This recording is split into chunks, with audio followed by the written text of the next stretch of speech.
Il dirigeait l'un des plus grands empires de l'histoire. Il avait le pouvoir absolu sur des millions de vies. Un mot de lui pouvait déclencher des guerres ou signer la paix. Et pourtant, chaque soir, à la lueur d'une lampe à huile, loin du faste de Rome, cet homme écrivait pour se rappeler une chose essentielle: rester maître de soi. Cet homme, c'était Marc Aurèle. Il n'était pas seulement un empereur, il était un philosophe. Comment a-t-il pu gouverner le monde sans se perdre dans les pièges du pouvoir? Aujourd'hui, nous allons remonter le temps pour explorer la vie et la pensée de l'empereur philosophe, cet homme qui, au milieu du chaos, a cherché la sagesse.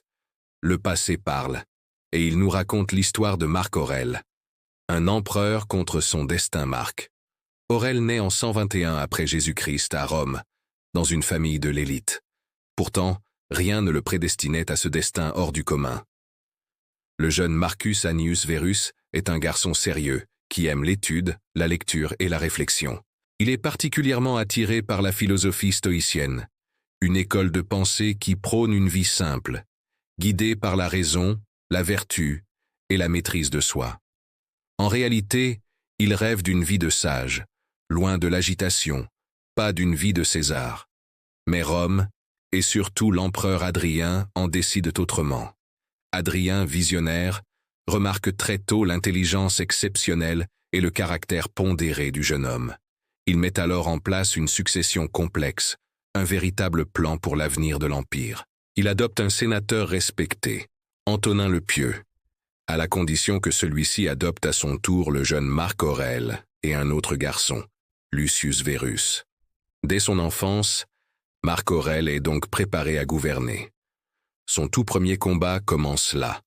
Accepter une responsabilité écrasante qu'il n'a pas choisie et tenter de concilier son amour profond pour la sagesse avec les exigences brutales et souvent impitoyables du pouvoir.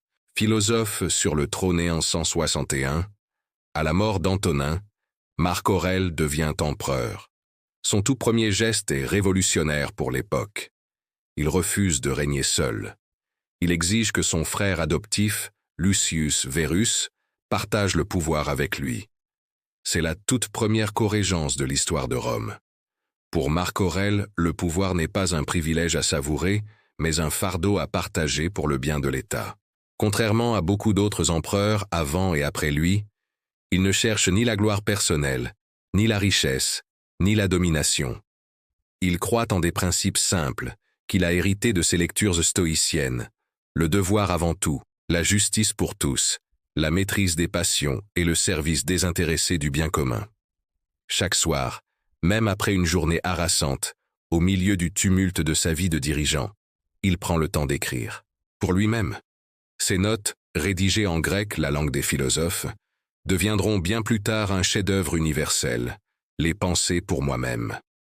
Ce n'est pas un livre de théories abstraites, c'est le journal intime d'un empereur qui doute, d'un homme qui se questionne sans cesse sur le sens de ses actions et sur la meilleure façon de vivre une vie juste. Un règne sous la pression, le règne de Marc Aurèle est loin d'être la période de paix et de tranquillité à laquelle il aspirait. C'est une succession ininterrompue de crises qui aurait de briser n'importe qui d'autre. À l'Est, l'Empire parthe, le grand rival de Rome, attaque et menace les riches provinces d'Orient.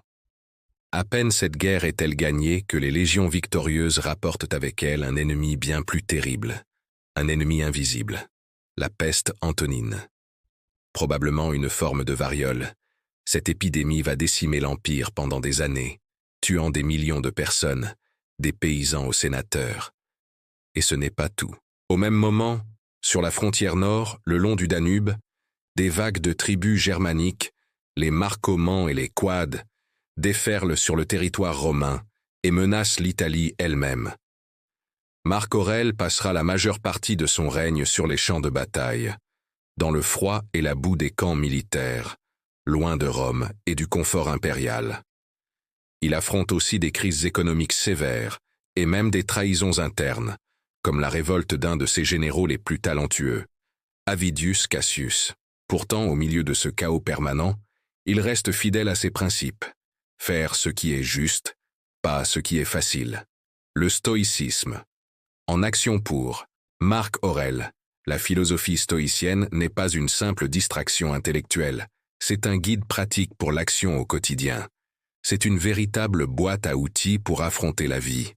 Il croit fermement qu'on ne contrôle pas les événements extérieurs, la guerre, la maladie, la trahison, la mort, mais qu'on contrôle toujours notre réaction face à eux. C'est là que réside notre vraie liberté. Il se rappelle sans cesse que le pouvoir est temporaire, que la gloire est éphémère comme une bulle de savon, et que la vie est courte. Face à la crise économique qui frappe l'Empire, il prend une décision spectaculaire. Il vend aux enchères les trésors impériaux, les bijoux, les œuvres d'art pour renflouer les caisses de l'État plutôt que d'écraser le peuple sous de nouveaux impôts.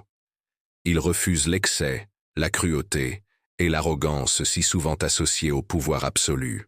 Il se rappelle constamment sa propre mortalité pour rester humble et connecté à sa condition d'homme. « Tu pourrais quitter la vie à l'instant », écrit-il. « Règle tes actes, tes pensées en conséquence. » C'est la pensée d'un empereur conscient de sa propre fragilité, qui utilise la philosophie comme une armure intérieure pour résister aux tempêtes de la vie. La faille humaine, mais même les plus sages des hommes ne sont pas parfaits. Marc Aurèle commet une erreur, une seule peut-être, mais elle sera lourde de conséquences pour l'avenir de l'Empire. Contre l'avis de ses conseillers et contre la tradition des empereurs précédents qui choisissaient le meilleur homme possible pour leur succéder, même en dehors de leur famille, il désigne son propre fils, Commode. C'est un choix qui semble dicté par l'amour paternel, pas par la froide raison du philosophe. Commode est malheureusement tout l'inverse de son père. Il est vaniteux, cruel, impulsif et obsédé par les combats de gladiateurs, au point de descendre lui-même dans l'arène, ce qui était considéré comme une honte suprême pour un empereur. Après la mort de Marc Aurèle en 180, le règne de Commode plonge l'Empire dans une période de corruption, de terreur et finalement de guerre civile. La sagesse, malheureusement, ne se transmet pas par le sang. Cette décision tragique nous montre toute la complexité de l'homme, tiraillé entre ses devoirs de père et ses responsabilités d'empereur. C'est la preuve que même le plus grand des stoïciens reste, au fond, profondément humain. Héritage alors, que nous reste-t-il de Marc Aurèle? Il nous laisse une leçon rare et puissante, une leçon qui résonne encore fortement aujourd'hui. Le vrai pouvoir est intérieur. Gouverner les autres commence par se gouverner soi-même. Dans notre monde moderne, rempli de bruit, de conflits et d'égos surdimensionnés, il nous rappelle que la maîtrise de soi, la raison et le service des autres sont peut-être les plus grandes des forces. Alors, la question demeure. Marc Aurèle était-il trop sage pour le pouvoir? Ou est-il au contraire l'exemple même du dirigeant idéal? Son héritage est toujours vivant. Ses pensées continuent d'inspirer des millions de personnes à travers le monde. Des chefs d'État aux simples citoyens, tous en quête d'une vie plus juste et plus sereine. Et vous, que pensez-vous de Marc Aurèle? Dites-le nous en commentaire. Si cette vidéo vous a plu, n'oubliez pas de vous abonner, de laisser un like et de la partager pour soutenir notre travail.